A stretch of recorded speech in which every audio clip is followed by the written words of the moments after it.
Hello, this is Richard Gill. Now, you're running a photography project in 2024, you want to make sure it's a success. Maybe you want to win a photo competition. Well, watch on to find out some expert tips on how you can make sure it's a success and not fall into those traps of failure and giving up halfway through. So the first thing you want to do is research your project. Now, that's very easy. You can just go on Google and you'll find tons of project ideas for photography. There's some very classic ones such as the 365 project where you take a photo every day. Word of warning, that is quite demanding, so unless you can really commit to it, and especially when you get 3/4 of a halfway through, you'll find it sometimes a real challenge. Make it easier on yourself. Say maybe you're going to take the photos just with your iPhone. But the key thing about this is whatever you choose to do, make sure you're excited about it.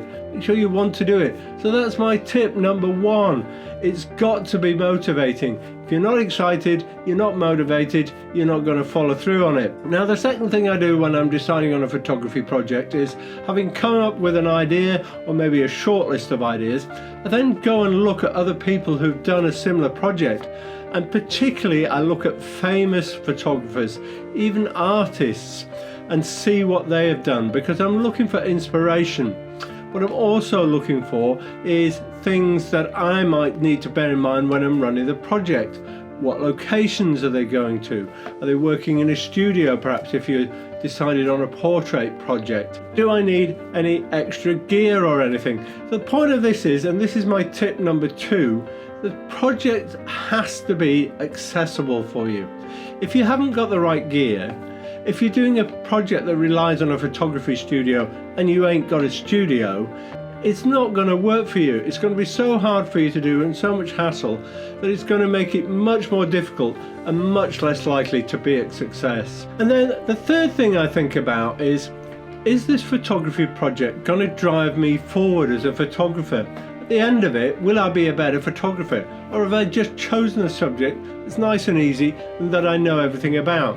If you have, trust me, you're not likely to make a big success of this, or it's not likely to push you forward at all. So find something that gets you a little bit out of your photography comfort zone, where you're going to have to learn a new skill, whether that's with your camera or in your processing.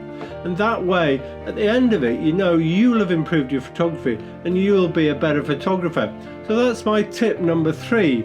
Make sure whatever you do gets you out of that comfort zone of where you are with your photography right now. And with those three tips, you're much more likely to have a successful project. Maybe you'll win some awards. Do let me know in the comments below if you have. Also, let me know what subjects you're thinking of doing for a photography project. My project this year is going to be about black and white, fine art, architectural photography. I've got lots of locations nearby where there's some interesting buildings. I'm not very good at processing in that style, so that'll help me learn how to do that. And I've already got most of the gear, so it's something that's very straightforward for me to do. Now, we're looking for more tips and tricks like this on photography, and especially if you're a Sony camera user, make sure you like and subscribe, and I'll look forward to seeing you in the next video.